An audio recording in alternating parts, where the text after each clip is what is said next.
നമസ്തേ, എല്ലാ പ്രേക്ഷകർക്കും റിപ്പബ്ലിക് ദിന മംഗളങ്ങൾ. ഈ റിപ്പബ്ലിക് ദിനത്തിൽ നമ്മുടെ ഭാരതത്തിൻ്റെ മുഖ്യ അതിഥികളായിട്ട് എത്തുന്നത് രണ്ട് പ്രസിഡന്റുമാരാണ്. ഒന്നല്ല, രണ്ട് പ്രസിഡന്റുമാർ. രണ്ടും യൂറോപ്യൻ യൂണിയനുമായിട്ട് ബന്ധപ്പെട്ടവരാണ്. ഒന്ന് യൂറോപ്യൻ കൗൺസിൽ പ്രസിഡൻ്റായിട്ടുള്ള അന്റോണിയോ കോസ്റ്റ, രണ്ടാമത്തത് യൂറോപ്യൻ കമ്മീഷൻ പ്രസിഡൻ്റായിട്ടുള്ള ഉർസുല വോൺ ഡെർ ലെയർ. ഇവർ രണ്ടുപേരുമാണ് യൂറോപ്യൻ യൂണിയൻ്റെ പരമാധികാരികൾ.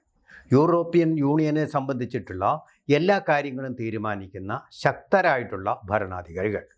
യൂറോപ്യൻ യൂണിയൻ എന്ന് പറഞ്ഞാൽ ആ യൂണിയനിലെ രാജ്യങ്ങളെല്ലാം കൂടി ചേർന്ന് കഴിഞ്ഞാൽ അതിൻ്റെ ശക്തിയും അതിൻ്റെ വ്യാപ്തിയും അതിൻ്റെ വിസ്തൃതിയും അതുപോലെ തന്നെ അതിൻ്റെ ധനശേഷിയും എല്ലാം കൊണ്ട് തന്നെ ഏതാണ്ട് യുണൈറ്റഡ് സ്റ്റേറ്റ്സ് ഓഫ് അമേരിക്കയോളം തന്നെ വലുപ്പവും ശക്തിയും ഒക്കെ ഉള്ള രാജ്യങ്ങളുടെ ഒരു കൂട്ടായ്മയാണ്. നമ്മൾ ഓർക്കേണ്ട ഒരു കാര്യം, യൂറോപ്യൻ യൂണിയനും അതുപോലെ തന്നെ യുണൈറ്റഡ് സ്റ്റേറ്റ്സ് ഓഫ് അമേരിക്കയും ഒരാത്മാവും രണ്ട് ശരീരങ്ങൾ എന്നതുപോലെയാണ്. ഒന്നാം ലോകമഹായുദ്ധത്തിലും അതുപോലെ തന്നെ രണ്ടാം ലോകമഹായുദ്ധത്തിലും ലോകത്തിലെ എല്ലാ സംഭവ വികാസങ്ങളുടെ കാര്യത്തിലും അണിചേർന്നു നിന്നതാണ്. അങ്ങനെയാണല്ലോ നാറ്റോ സഖ്യം ഉണ്ടാക്കുന്നതും. ആ സഖ്യം അവരെ ഒന്നായിട്ട് പടവെട്ടിക്കൊണ്ട് ജർമ്മനിയെയാണ് തോൽപ്പിച്ചതും. പിൽക്കാലത്ത് ഈ ജർമ്മനിയും ഈ സഖ്യത്തിൽ തന്നെ വന്നു എന്ന് മാത്രമല്ല, അന്ന് തോൽപ്പിക്കപ്പെട്ട ജപ്പാനും ഈ സഖ്യത്തിൽ തന്നെ വന്നു ചേർന്നു. അങ്ങനെ ഒരു മഹാസഖ്യമായിട്ട്, ഒരു മഹാശക്തിയായിട്ട് അവർ രൂപാന്തരപ്പെട്ടു.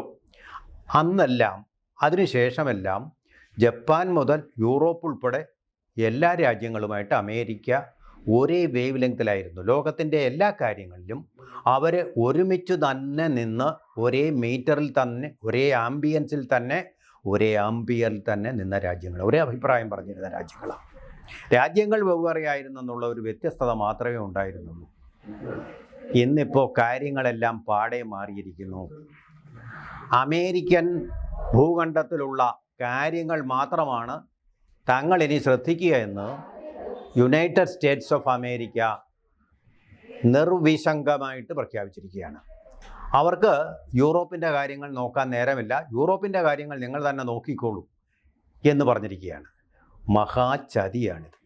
എന്തെന്ന് വെച്ചാൽ, നാറ്റോ സഖ്യം വഴി ഞങ്ങൾ നിങ്ങളെ സംരക്ഷിച്ചുകൊള്ളാം, അതുകൊണ്ട് നാറ്റോയ്ക്ക് വേണ്ട ഫണ്ട് ഞങ്ങൾക്ക് തന്നോളൂ, ആയുധങ്ങളും മറ്റെല്ലാം ഞങ്ങൾ സമാഹരിക്കാൻ, ഞങ്ങൾക്കുള്ളതെന്ന് പറഞ്ഞാൽ നിങ്ങൾക്കുള്ളതുപോലെയാണ്, അതുകൊണ്ട് നിങ്ങളൊന്നുകൊണ്ടും പേടിക്കേണ്ട, നിങ്ങളുടെ സുരക്ഷ ഞങ്ങൾ നോക്കി എന്നുള്ള മട്ടിലാണ് അമേരിക്ക ഇതുവരെ യൂറോപ്യൻ യൂണിയനിലെ രാജ്യങ്ങളുമായിട്ട് പങ്കുവെച്ചുകൊണ്ടിരിക്കുന്നത്. പെട്ടെന്നൊരു കൊടുംചതി.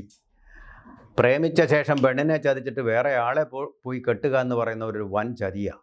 ഇപ്പോൾ അമേരിക്കയ്ക്ക് ഇപ്പോൾ വേണ്ടത് യൂറോപ്പിൻ്റെ ചങ്ങാത്തമല്ല, ചൈനയുടെ ചങ്ങാത്തമാണ്, അതുപോലെ റഷ്യയുടെ ചങ്ങാത്തമാണ്. ഇതുവരെ ഇരു കൂട്ടരും ഒരുപോലെ ശത്രുക്കളായിട്ട് കണക്കാക്കിയിരുന്ന ചൈനയും റഷ്യയും കൂട്ടുപിടിച്ചുകൊണ്ടാണ് ഇനി മുതൽ അമേരിക്ക മുന്നോട്ട് പോകുന്നത്. കാരണം എന്താ? Make America big again. അതായത് അമേരിക്ക ബിഗ് ആകണമെങ്കിൽ ചൈനയിൽ നിന്നുള്ള റെയർ എർത്ത് വേണം, അതുപോലെ തന്നെ സോവിയറ്റ് യൂണിയനുമായിട്ട് ചങ്ങാത്തം വേണം. അതിൻ്റെ ഫ്യുവൽ സുരക്ഷിതത്വത്തിന്, ഇന്ധന സുരക്ഷിതത്വത്തിന്. അതുപോലെ ഒരു ആക്രമണം ഉണ്ടായിക്കഴിഞ്ഞാൽ റഷ്യയോട് പിടിച്ചു നിൽക്കാൻ പറ്റില്ല. അപ്പോൾ ഇവർ രണ്ടും വലിയ ശത്രുക്കളാണ്. യൂറോപ്പൊന്നും അത്രയും കാര്യമില്ല. അമേരിക്കയ്ക്ക് അറിയാം, കാരണം അവർക്ക് ആയുധങ്ങളൊന്നും അമേരിക്ക വാങ്ങിക്കാൻ അവസരം കൊടുത്തിട്ടില്ല. എല്ലാ ആയുധങ്ങളും ഞങ്ങളുടെ കയ്യിലുണ്ട്, പിന്നെ നിങ്ങളെന്തിനാണ് വെറുതെ അതിന് പണം മുടക്കുന്നതെന്നും പറഞ്ഞ് ചതിക്കുകയായിരുന്നു. ആയുധങ്ങളില്ലാതായ രാജ്യങ്ങളാണ് ഇവയൊക്കെ, കാര്യം ശരി തന്നെ. പക്ഷേ ആയുധങ്ങൾ ഇനിയും വാങ്ങിക്കാനുള്ള ഗവേഷണ ബുദ്ധിയുമുണ്ട്, അത് ഉണ്ടാക്കാനുള്ള ഗവേഷണ ബുദ്ധിയുണ്ട്, വാങ്ങാനുള്ള പണവുമുണ്ട്. എല്ലാവരും കൂടി ചേർന്ന് നിന്ന് കഴിഞ്ഞാൽ തീർച്ചയായിട്ടും വലിയൊരു ശക്തിയായിട്ട് മാറും. എന്ന് മാത്രമല്ല, അമേരിക്ക ചൈനയുടെ ആ സൗഹാർദ്ദം നേടിക്കൊണ്ട് അതിൻ്റെ ശക്തി ഉറപ്പിക്കാൻ ശ്രമിക്കുന്നുണ്ടല്ലോ. തൈവാനെ നിങ്ങൾ വേണമെങ്കിൽ എടുത്തോ എന്നുള്ള മട്ടിലാണ് ഇപ്പോൾ അമേരിക്ക. അതും വലിയ കൊടുംചതിയാണ്. ഞങ്ങൾക്ക് ജീവനുള്ളിടത്തോളം നിങ്ങളെ സംരക്ഷിച്ചോളാം എന്ന് പറഞ്ഞാണ് തൈവാന് വാക്ക് കൊടുത്തത്. കൊടുംചതികളാണ് ചെയ്തുകൊണ്ടിരിക്കുന്നത്. വഞ്ചന എന്ന് പറയുന്ന വാക്ക് അതിൻ്റെ ഏറ്റവും മോശമായ അർത്ഥത്തിൽ ഉപയോഗിക്കാൻ പറ്റും. ഈ അമേരിക്ക തൈവാനോട് അതുപോലെ യൂറോപ്പിനോട് കാണിച്ച ഈ ചതിക്ക്. ജപ്പാനെയും കൈവിട്ടിരിക്കുക. കാരണം ജപ്പാൻ്റെ മുഖ്യ ശത്രു ചൈനയാകാൻ കാരണം അമേരിക്കയാണ് ജപ്പാനെ ഇങ്ങനെ ശത്രുവാക്കിക്കൊണ്ടിരുന്നത്. ഒരു പക്ഷേ ഇന്ത്യയെയും ചൈനയുടെ മുഖ്യ ശത്രുവാക്കി മാറ്റിയതിന് പിന്നിൽ അമേരിക്ക. രാജ്യങ്ങളെ തമ്മിൽ വിഭജിച്ചിട്ട് കളിക്കുക, ഡിവൈഡ് ആൻഡ് റൂൾ എന്ന് പറയുന്ന പോലൊരു തത്വമാണ് പിന്തുടർന്നത്. ഇപ്പം ചൈനയോട് ഒട്ട് നിൽക്കുന്നു, പാകിസ്ഥാനോട് ഒട്ട് നിൽക്കുന്നു, ഇന്ത്യയെ അവിടെ വഞ്ചിച്ചിരിക്കുന്നു. അങ്ങനെ വഞ്ചനയുടെ പുതിയ ചരിത്രം എഴുതുകയാണ് ഡൊണാൾഡ് ട്രംപിൻ്റെ അമേരിക്ക എന്ന് പറയാം. ഒരു വർഷം കൊണ്ട് അവരിതാണ് അവരുടെ ഒരു ട്രജക്ടറി എന്ന് പറയുന്നത് ഇത് തന്നെയാണ്. ഈ രീതിയിലാണ് അവർ മുന്നോട്ട് പോയിക്കൊണ്ടിരിക്കുന്നത്. അതുകൊണ്ടാണ് യൂറോപ്യൻ യൂണിയൻ ഇപ്പോൾ എന്താ ചെയ്തിരിക്കുന്നത്? ഞങ്ങൾ പഴയ രീതിയിൽ തന്നെ ചൈനയുമായിട്ട് സൗഹാർദ്ദമില്ല, റഷ്യയുമായിട്ടില്ല, പക്ഷേ ഇന്ത്യയുമായിട്ട് സൗഹാർദ്ദം വേണം. ഇന്ത്യക്ക് അവർ വലിയ വില കൊടുക്കുന്നു. കാരണം ജനാധിപത്യം നിലനിൽക്കുന്ന യൂറോപ്പിലെ എല്ലാ രാജ്യങ്ങളിലും ജനാധിപത്യമുണ്ട്, ഒരിടത്തും മതാധിപത്യമില്ല. അതുപോലെ തന്നെ ഒരിടത്തും പട്ടാള ഭരണമില്ല. ഏറിയും കുറഞ്ഞും ജനാധിപത്യത്തിൻ്റെ രീതികൾ മാറുമെങ്കിലും തീർച്ചയായിട്ടും ജനാധിപത്യം വാഴുന്ന മദർ ഓഫ് ഡെമോക്രസീസ് എന്ന് പറയാവുന്ന രാജ്യങ്ങളാണ് യൂറോപ്പിലാകമാനമുള്ളത്. അതുപോലെ ഇന്ത്യ എന്ന് പറയുന്ന മദർ ഓഫ് ഓൾ ഡെമോക്രസീസ് എന്നാണെന്ന് നമ്മുടെ പ്രധാനമന്ത്രി തന്നെ പറഞ്ഞിട്ടുണ്ട്. അപ്പോൾ അതുകൊണ്ട് ഈ ജനാധിപത്യ രാജ്യങ്ങൾ തമ്മിലുള്ള ഒരു ചേരി ഇനി പുതുതായിട്ട് സൃഷ്ടിക്കപ്പെടുകയാണ്.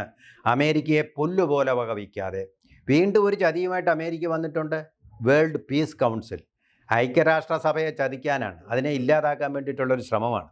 ഓരോരോ രാജ്യങ്ങൾ, ഇപ്പോൾ പാകിസ്ഥാനുണ്ട്, അതിനകത്ത് പല രാജ്യങ്ങളും ഉണ്ട്. പാകിസ്ഥാൻ ചേരുമ്പോൾ തന്നെ അറിയാമത് ലോക സമാധാനത്തിനുള്ളതല്ല. അവർക്കൊരു $100 കോടി കൊടുത്തേച്ചാൽ മതി അംഗമാകാം. അംഗമായി കഴിഞ്ഞാൽ പിന്നെ നിങ്ങളുടെ രക്ഷ ഞങ്ങൾ നോക്കിക്കോളാം എന്നാണ് പറയുന്നത്. നമുക്കറിയാമല്ലോ അമേരിക്ക ഇപ്പോൾ എങ്ങനെയാണ് യൂറോപ്പിനോട് നിങ്ങളുടെ രക്ഷ ഞങ്ങൾ നോക്കിക്കോളാം എന്ന് പറഞ്ഞിട്ട് ഇപ്പോൾ എന്താണ് ചെയ്തുകൊണ്ടിരിക്കുന്നത്? ആ വഞ്ചന നാളെ ഉണ്ടാവും. $100 കോടി വാങ്ങിച്ചുകൊണ്ട് അവരുടെ പണി അങ്ങ് നോക്കും, അവരുടെ സുരക്ഷിതത്വം മാത്രം നോക്കും, സെൽഫിഷ് ഇൻട്രസ്റ്റ് മാത്രം നോക്കും. അതാണ് അമേരിക്ക. ഇത് യൂറോപ്പിനറിയാം. അതുകൊണ്ടാണ് യൂറോപ്പ് ഇന്ത്യയുമായിട്ട് ഇപ്പോൾ വളരെ വർഷങ്ങളായിട്ട് നടക്കുന്ന ചർച്ചയാണ് ഫ്രീ ട്രേഡ് എഗ്രിമെൻറ്റിന് വേണ്ടിയിട്ടുള്ള ചർച്ച. അത് നടന്നുകൊണ്ടിരിക്കുകയാണ്, പ്രോസസ്സാണ്. That will be the mother of all trade pacts എന്നാണ് യൂറോപ്യൻ കമ്മീഷൻ പ്രസിഡൻ്റായിട്ടുള്ള ഉർസുല വോൺ ഡെർ ലെയർ പറഞ്ഞിരിക്കുന്നത്. തീർച്ചയായിട്ടും ഈ റിപ്പബ്ലിക് ദിനത്തിൽ തന്നെ അതിൻ്റെ തുടർ ചർച്ചകൾ നടക്കും. അത് കുറേ സമയം കൂടി എടുക്കും. പക്ഷേ ഈ റിപ്പബ്ലിക് ദിനത്തിൽ ഇന്ത്യയുടെ മിലിറ്ററി സംവിധാനങ്ങൾ മുഴുവൻ പരേഡ് നടത്തുന്ന ദിനത്തിൽ, അതായത് കരസേന, നാവികസേന, വായുസേന, എല്ലാ സൈന്യങ്ങളും അവിടെ ഒരുമിച്ച് സിങ്ക്രൊണൈസ്ഡായിട്ട് താളത്തിൽ പ്രകടനം നടത്തുന്ന ആ ദിനത്തിൽ തന്നെ ഇന്ത്യയും യൂറോപ്പുമായിട്ട് സ്ട്രാറ്റജിക് റിലേഷൻസിന് വേണ്ടി, അതായത് സമഗ്രമായിട്ടുള്ള തന്ത്രപരമായിട്ടുള്ള പങ്കാളിത്തത്തിന് വേണ്ടി എന്ന് പറഞ്ഞാൽ അത് ആയുധങ്ങളുടെ വിനിമയമാകാം, പട്ടാളക്കാരുടെ വിനിമയമാകാം, അതുപോലെ ഇൻ്റലിജൻസിൻ്റെ ഷെയറിംഗ് ആവാം. ഇതെല്ലാം ചേർന്നുള്ള ഒരു കരാറിന് വേണ്ടി ഇന്നു തന്നെ റിപ്പബ്ലിക് ദിനത്തിൽ തന്നെ ഒപ്പിടാൻ പോവുകയാണ്. നമ്മളുടെ റിപ്പബ്ലിക്കിൻ്റെ കരങ്ങളുടെ ശക്തി വർദ്ധിപ്പിക്കുന്ന ഒരു തീരുമാനമാണ്. കാരണം നമുക്കറിയാം, നമ്മൾ റഫാൽ വിമാനം വാങ്ങുന്നത് ഫ്രാൻസിൽ നിന്നാണ്. അതുപോലെ തന്നെ പ്രതിരോധ സംവിധാനങ്ങളുടെ കാര്യത്തിൽ നല്ല കാര്യശേഷിയുള്ള രാജ്യമാണ് ജർമ്മനി. അങ്ങനെയുള്ള രാജ്യങ്ങൾ, ബ്രിട്ടനും ഒട്ടും മോശമല്ല. ഇവർക്കെല്ലാം സ്ട്രാറ്റജിക് തലത്തിൽ വലിയ ശക്തികൾ അവരവരുടേതായിട്ടുണ്ട്. ആ ശക്തിയെല്ലാം ഉപയോഗിച്ചുകൊണ്ടുള്ള സമഗ്രമായിട്ടുള്ള ഒരു ഷെയറിങ്, അതാണ് യൂറോപ്പുമായിട്ട് ഇന്ത്യ നടത്തുന്നത്. അതുപോലെ തന്നെ ഈ രാജ്യങ്ങളെല്ലാം കൂടി ചേർന്ന് കഴിഞ്ഞാൽ നമുക്ക് കയറ്റുമതി ചെയ്യാൻ അമേരിക്കയോളം തന്നെ വലിയ ഒരു വിപണി തുറന്നു കിട്ടുകയാണ്. അപ്പോൾ അവിടെ സാമ്പത്തിക നേട്ടം നമുക്കുണ്ടാകുന്നു. അമേരിക്കയുടെ ചുങ്കം 25% കൊണ്ട് ഉണ്ടായ നഷ്ടങ്ങൾ അവിടെ നികത്താൻ പറ്റും. എന്നതുപോലെ തന്നെ ഇപ്പോൾ അമേരിക്ക ആലോചിക്കുന്നത് ഈ 25% ചുങ്കം റഷ്യയുടെ ക്രൂഡ് ഓയിൽ വാങ്ങിക്കുന്നതിന് ഏർപ്പെടുത്തിയ ചുങ്കം പിൻവലിക്കാൻ അവിടെ ആലോചന നടക്കുകയാണ്. അവിടെ ആലോചന നടന്നുകൊണ്ടിരിക്കുന്നു.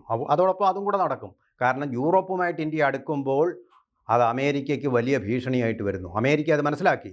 തങ്ങളുടെ സുഹൃത്തുക്കളായിട്ടുള്ള ആജീവനാന്ത സുഹൃത്തുക്കളായിരുന്ന യൂറോപ്പ് തങ്ങളോട് പിണങ്ങിക്കളഞ്ഞു. ഈ കാര്യത്തിൽ മാത്രമല്ല, ഗ്രീൻലാൻഡ് പിടിച്ചടക്കാനുള്ള അവരുടെ പിടിവാശിയെ യൂറോപ്യൻ രാജ്യങ്ങൾ എതിർത്തിരിക്കുക എന്ന് മാത്രമല്ല, അവരുടെ സൈന്യങ്ങളെ ഗ്രീൻലാൻഡിലേക്ക് അയച്ചിരിക്കുകയാണ് എതിർക്കാൻ വേണ്ടിയിട്ട്. അമേരിക്കയും യൂറോപ്പുമായിട്ട് അടുത്ത കാലത്ത് എങ്ങും നടന്നിട്ടില്ലാത്തതുപോലെ, ഒരു പക്ഷേ യുണൈറ്റഡ് സ്റ്റേറ്റ്സ് ഓഫ് അമേരിക്ക ഉണ്ടാവാൻ വേണ്ടി മാത്രമാണ് ബ്രിട്ടനുമായിട്ടൊരു യുദ്ധം നടന്നിട്ടുള്ളത് ചരിത്രത്തിൽ, നൂറ്റാണ്ടുകൾക്ക് മുമ്പ്. അതിനുശേഷം യൂറോപ്പും അമേരിക്കയുമായിട്ട് ഒരു പടക്കളത്തിൽ, ഗ്രീൻലാൻഡ് എന്ന പടക്കളത്തിൽ ഏറ്റുമുട്ടാൻ പോകുന്ന ഇതാദ്യമാണ്.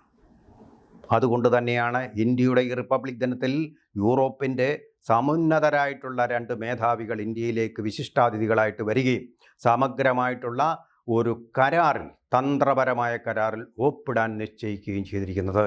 ഇത് തീർച്ചയായിട്ടും ജിയോ പൊളിറ്റിക്സിൽ വലിയൊരു പാരഡൈം ഷിഫ്റ്റ്, ഒരു കടൽ മാറ്റം തന്നെ രചിക്കും എന്നുള്ള കാര്യം നിസ്സംശയം ഈ റിപ്പബ്ലിക് ദിനത്തിൽ സന്തോഷത്തോടെ നമുക്ക് ഓർക്കാം. കൂടുതൽ വാർത്തകളും വിശേഷങ്ങളും നിങ്ങളിലേക്ക് എത്താൻ ABC മലയാളം സബ്സ്ക്രൈബ് ചെയ്യുക, ബെൽ ബട്ടണും അമർത്തുക.